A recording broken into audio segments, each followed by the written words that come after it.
Okay, this is a video on how I created a rock bank using dirt technology, where I carve into the bank and then I mud using the dirt that I carved out. This is one side of the U-shaped driveway. Okay, the first thing we do is we start out by spray painting the boulder shapes we want to excavate. From there, we dig a trench all along the base of the rock wall to get the rock into the soil to where you never see an unfinished edge. From there, we start to dig out between each boulder to create the joints and pop in the bank to get some definition started.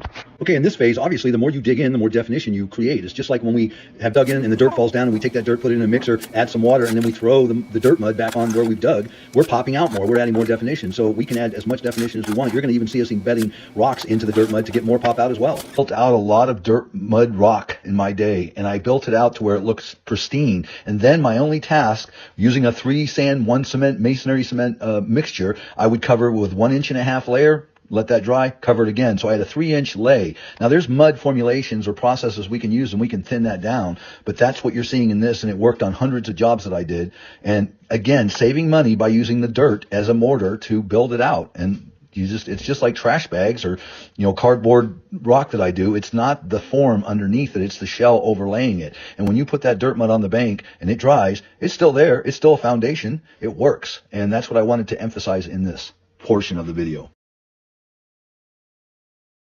In this clip, we're splattering on what I call a stabilizer mix, which is just 2 sand, 1 cement, and it gives the formation a stabilization where when you do start applying a mortar mix, it stays where you put it without crumbling down the hill.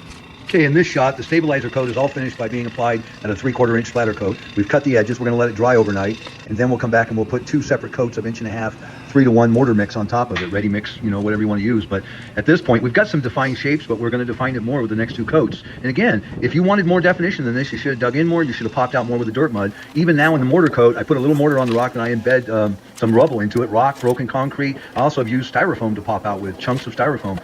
My goal is always to use less store-bought material to make a rock. In this case, I could have dug in more. I could have added more dirt mud before I put the stabilizer coat and then, started to put the mortar coat. But the mortar coat is 2 finished, 1.5 inch layers. At this point, we're all done. We're textured. You don't even see the splatter texture, but that's ready for stain.